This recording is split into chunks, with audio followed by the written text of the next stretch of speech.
ગયા લેક્ચરમાં આપણે 14મો પાઠ છે તે સ્વાપોથીમાં પૂર્યો હતો અને તમે તમારી સ્વાધ્યાય પોથીની અંદર પીડીએફમાંથી છે તે 15મો પાઠ પણ પૂરી લીધો હશે.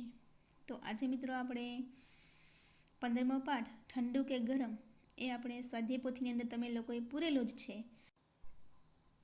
અમુક વાક્યો જે તમને ન દેખાયા હોય તો દરેક પ્રશ્નનું દરેકના જવાબનું હું અહીંથી વાંચન કરીશ. તમારે તમારી સ્વાધ્યાય પોથી સાથે રાખવાની છે. એમાં તમારે કોઈ ભૂલ પડી હોય તો તમારે સુધારીને લખી લેજો, બરાબર. તો ચાલો મિત્રો આપણે પાઠ પૂરવાની શરૂઆત કરીએ. પાઠ 15 ઠંડુ કે ગરમ. પ્રથમ પ્રશ્ન આપણે જોઈએ મિત્રો. તો સાચા વિકલ્પ સામે આપણે એનો ક્રમ અક્ષર લખવાનો છે. આ પ્રથમ પ્રશ્ન છે, કઠિયારો લાકડા કાપવા કયા હથિયારનો ઉપયોગ કરે છે? તો એનો જવાબ છે કુહાડી. જવાબ સી. તો તમારે ખાનામાં તમે સી લખેલું છે. બીજો પ્રશ્ન, આપણે નાક વાટે હવા અંદર લઈએ તેને શું કહેવાય? તેને મિત્રો શ્વાસ કહેવાય. જવાબ આવશે બી. ત્રીજો પ્રશ્ન, આપણે નાક વાટે હવા બહાર કાઢીએ છીએ તેને શું કહેવાય? તો એને ઉચ્છ્વાસ કહેવાય. તો જવાબ આવશે સી. ચોથો પ્રશ્ન, શ્વાસમાં લીધેલી હવાની સરખામણીમાં ઉચ્છ્વાસમાં બહાર કાઢેલી હવા કેવી હોય છે? તો મિત્રો હંમેશા ગરમ હોય છે. જવાબ આવશે એ. પાંચમો પ્રશ્ન, મોંથી ફૂંક મારીને આપણે સંગીતનું કયું સાધન વગાડી શકીએ છીએ? તો આપણે ચારે ઓપ્શન જોઈએ તો એ ઢોલ, બી વાંસળી, સી સિતાર, ડી મૃદંગ. તો આમાંથી બી એટલે કે વાંસળી આપણે ફૂંક મારીને વગાડી શકીએ છીએ. છઠ્ઠો પ્રશ્ન, નીચેનામાંથી કયા સંગીતના સાધનમાં તારના ધ્રુજવાથી સુરીલો અવાજ ઉત્પન્ન થાય છે? તો આપણે ઓપ્શન છે એ જોવા પડે. તો એ છે ઢોલક, બી વાંસળી, સી ગિટાર, ડી મૃદંગ. તો તારથી ધ્રુજવાથી સુરીલો અવાજ ઉત્પન્ન થાય એવું સાધન છે ગિટાર. સાતમો પ્રશ્ન, ગરમ હવા માટે શું સાચું છે? તો આપણે જોઈએ તો ગરમ હવા છે તે નીચેથી ઉપર તરફ જાય છે. પેલી જે પ્રવૃત્તિ હતી ને કાગળમાંથી નાક બનાવવાની, બરાબર, તો એમાં તમે જેણે પ્રયોગ કર્યો હશે એને ખબર પડી હશે કે નીચેથી હવા છે તે ઉપર તરફ જાય છે. અને તમે સૌએ જોયું હશે અત્યારે ઠંડી છે, બરાબર, તો તમે જે ગરમ પાણી કરો છો તો એમાંથી તમે વરાળ છે તમે જોઈ હશે કે વરાળ છે એ તપેલામાંથી ઉપર જતી આપણને જોવા મળે છે, એટલે કે નીચેથી ઉપર તરફ જાય છે.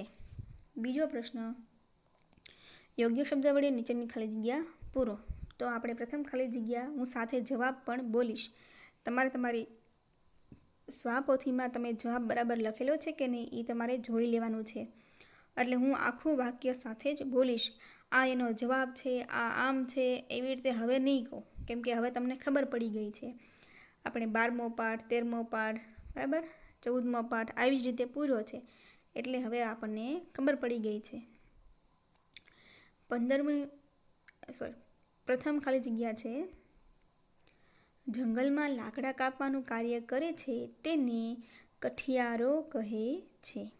બીજો પ્રશ્ન, ઠંડીના કારણે થીજી ગયેલી આંગળીઓ પર કઠિયારો વારંવાર મોંથી ફૂંકો મારતો હતો.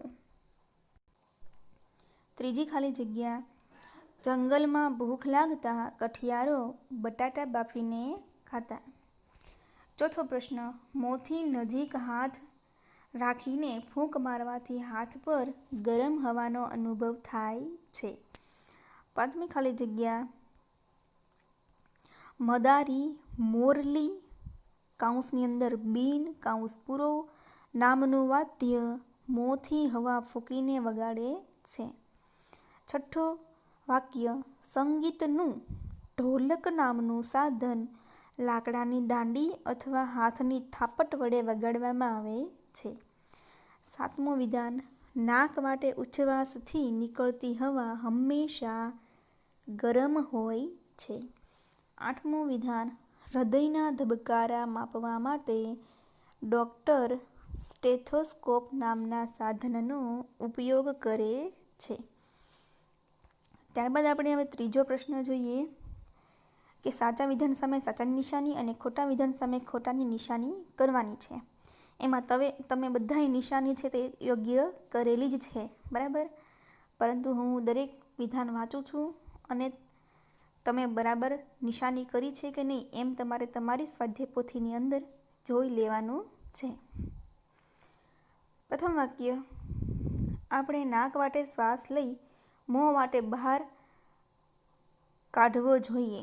તો આ વિધાન છે તે ખોટું છે, કારણ કે આપણે નાક વાટે શ્વાસ લઈએ તો આપણે નાકથી જ શ્વાસ બહાર કાઢવો જોઈએ, બરાબર. બીજું વાક્ય, નાક વાટે હવા અંદર લેવાની ક્રિયાને શ્વાસ લીધો એમ કહેવાય. તો આ વિધાન સાચું છે. ત્રીજો વિધાન, કઠિયારો ઠંડીમાં હાથને ગરમ કરવા તેના પર જોરથી ફૂંક મારતો હતો. આ વિધાન સાચું છે. ચોથું વિધાન, ફૂંક મારવાથી ગરમ વસ્તુ ઠંડી અને ઠંડી વસ્તુ ગરમ થાય છે. આ વિધાન સાચું છે.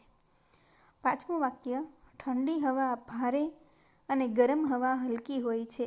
આ વિધાન પણ સાચું છે.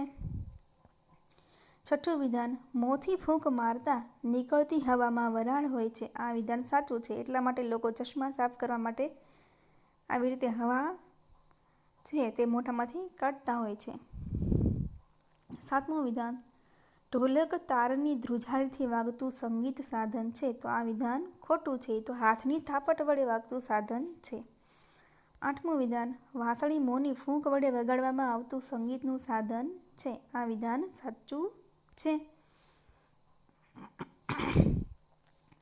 ત્યારબાદ આપણે નવો પ્રશ્ન, ચોથો પ્રશ્ન તરફ આગળ વધીએ. પ્રથમ પ્રશ્ન છે, શ્વાસ એટલે શું? હવે હું જવાબ બોલું છું. તમે બરાબર જવાબ લખ્યો છે એ તમારે તમારી સ્વાધ્યાય પોથીમાં જોવાનું છે. નાક વાટે અંદર લેવાતી હવાને શ્વાસ કહે છે. બીજો પ્રશ્ન, ઉચ્છ્વાસ એટલે શું? જવાબ, નાક વાટે બહાર કાઢવામાં આવતી હવાને ઉચ્છ્વાસ કહે છે.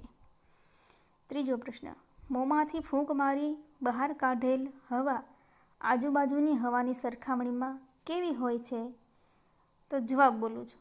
મોંમાંથી નીકળેલી હવા આજુબાજુની હવાની સરખામણીમાં થોડી ગરમ હોય છે. થોડી ગરમ છે. ચોથો પ્રશ્ન, સામાન્ય સ્થિતિમાં 1 મિનિટમાં આપણે કેટલી વાર શ્વાસોશ્વાસ કરીએ છીએ? તો આપણે કેટલી વખત શ્વાસોશ્વાસ કરીએ છીએ? જવાબ છે 1 મિનિટમાં 42. મિત્રો અહીં લખ્યું છે 42 થી 48. 42 થી 48 વાર શ્વાસોશ્વાસ કરીએ છીએ. પાંચમો પ્રશ્ન, સામાન્ય રીતે 1 મિનિટમાં હૃદયના ધબકારા કેટલા હોય છે? જવાબ છે 1 મિનિટમાં હૃદયના ધબકારા 72 થી 75 હોય છે. છઠ્ઠો પ્રશ્ન, કઠિયારાએ ગરમ બટાટા ઠંડા કરવા માટે શું કર્યું હતું? જવાબ બોલું છું. કઠિયારાએ ગરમ બટાટા ઠંડા કરવા માટે તેના પર જોરથી ફૂંક મારવાનું શરૂ કર્યું હતું. સાતમો પ્રશ્ન, જોરથી શ્વાસ લેતા અને બહાર કાઢતા શરીરના કયા કયા અવયવોને ઉપર નીચે થતા અનુભવો છો? જવાબ છે છાતી અને પેટના અવયવો. આઠમો પ્રશ્ન, હૃદયના ધબકારા સામાન્ય કરતાં ક્યારે વધી જાય છે? એટલે કે ક્યારે વધારે ધક થાય છે? તો જવાબ બોલું છું. આપણે જ્યારે વ્યાયામ કરીએ, દોડીએ છીએ કે રમતો રમીએ છીએ ત્યારે હૃદયના ધબકારા સામાન્ય કરતાં વધી જાય છે. નવો પ્રશ્ન છે કે નીચેના પ્રશ્નોના ઉત્તર લખો. એમાં પ્રથમ પ્રશ્ન છે,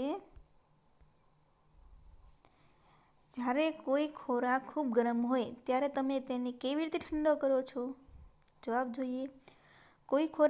જવાબ બોલું છું. કોઈ ખોરાક ખૂબ ગરમ હોય ત્યારે હું તેને મોં વડે ફૂંક મારીને અથવા તેને થોડા સમય રહેવા દઈને કે પંખા નીચે રાખીને ઠંડો કરું છું. મિત્રો, તમને કોઈ શબ્દ છે એ ન દેખાતો હોય તો લખી લેજો, બરાબર. બીજો પ્રશ્ન, આપણા મોંમાંથી ફૂંકવામાં આવેલી હવા અરીસા પર કાઢતા અરીસો ભેજવાળો અને ઝાંખો કેમ બને છે? તો જવાબ છે, આપણા મોંમાંથી ફૂંકવામાં આવેલી હવા ગરમ છે અને અરીસો ઠંડો છે. આપણે જે ગરમ હવા ઉચ્છવાસમાં કાઢીએ છીએ તેમાં વરાળ હોય છે. જ્યારે તે ઠંડા અરીસાના સંપર્કમાં આવે છે ત્યારે નાના નાના પાણીના બિંદુમાં ફેરવાઈ જાય છે, જે કાચને ભેજવાળો અને ઝાંખો બનાવે છે. ત્રીજો પ્રશ્ન, જો તમારે આ 3 વસ્તુઓ ઠંડી કરવાની હોય, દાળ, રોટલી અને ભાત, તો તમે તેને કઈ રીતે કરશો? જવાબ બોલું છું. ગરમ દાળને એક વાટકીમાંથી બીજી વાટકીમાં અને બીજી વાટકીમાંથી પહેલી વાટકીમાં નાખીશ. આમ થોડી વાર કરવાથી દાળને ઠંડી કરીશ. પછીનું છે, ગરમ રોટલીના 4 ટુકડા કરીને તેના પર ફૂંક મારીને રોટલી ઠંડી કરીશ. પછીનું, ગરમ ભાતને ડીશમાં પહોળો કરી ફેલાવીને ભાતને ઠંડો કરીશ. નવો પ્રશ્ન, આપણે ગરમ વસ્તુઓને ઠંડી કરવા અને ઠંડી વસ્તુઓને ગરમ કરવા ફૂંક મારીએ છીએ. દરેકનું એક ઉદાહરણ આપો.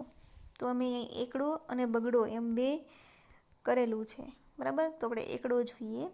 એક કરીને લખેલું છે, તમે જોઈ લેજો કે તમે બરાબર લખ્યું છે ને. ફૂંક મારવાથી ગરમ વસ્તુ ઠંડી થાય, તેનું ઉદાહરણ. ગરમ ભજીયા પર ફૂંક મારવાથી તે જલ્દી ઠંડા પડે છે. હવે બીજું, ફૂંક મારવાથી ઠંડી વસ્તુ ગરમ થાય, તેનું ઉદાહરણ. બરફ પકડવાથી ઠંડી થયેલી હાથની આંગળીઓને ફૂંક મારવાથી તે ગરમ થાય છે. 5મો પ્રશ્ન, મોંમાંથી નીકળતી હવા ચશ્મા સાફ કરવામાં કેવી રીતે મદદ કરે છે તે સમજાવો.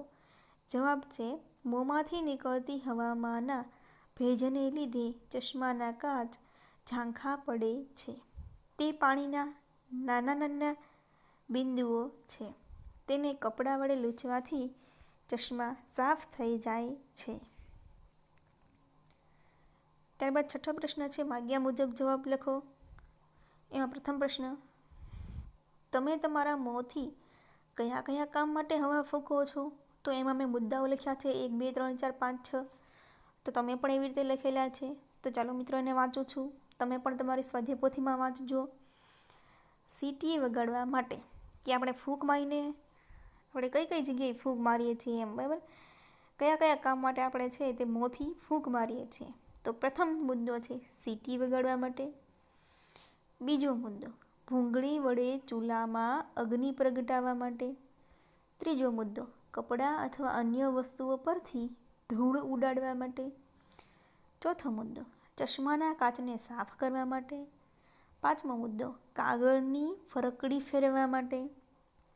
6થો મુદ્દો, ફુગ્ગો ફૂલાવવા માટે. હવે પ્રશ્ન બીજો, શું તમે કેટલીક એવી વસ્તુઓના નામ આપી શકો કે જ્યારે તેને વગાડવામાં આવે ત્યારે તે સુરીલા અને રુચિકર અવાજ ઉત્પન્ન કરી શકે? રુચિકર એટલે કે આપણને મનને ગમે એવા. તો જવાબ લખ્યો છે સૌથી પહેલાં હા. તો હવે નામ બોલું છું, કયા કયા સાધન. વાંસળી, મોરલી, શરણાઈ, હાર્મોનિયમ, કાઉન્સમાં વાજુ, કાઉન્સ પૂરો, સિતાર, ગિટાર, બરાબર. નવો પ્રશ્ન 7મો, કે ફૂંક મારવાથી વાગતા, ચામડાનો તંગ પડદો ધ્રુજવાથી વાગતા સાધનો અને તાર ધ્રુજવાથી વાગતા સાધનોનું વર્ગીકરણ આપણે કરવાનું છે. એ બધા સાધનો જે છે એ આપણને અહીં આપેલા છે, બરાબર. અહીંયા આ રહ્યા સાધનો. વાંસળી, ઢોલક, મોરલી, તંબુરો, પાવો, વાજો, એ બધા સાધન છે. એમાં સૌથી પહેલાં આપણે જોઈએ કે મોંથી ફૂંક મારવાથી વાગતા સાધનો. તો એમાં આપણે જોઈશું વાંસળી, મોરલી, પાવો, વાજુ અને ભૂંગળ. ચામડાનો તંગ પડદો ધ્રુજવાથી વાગતા,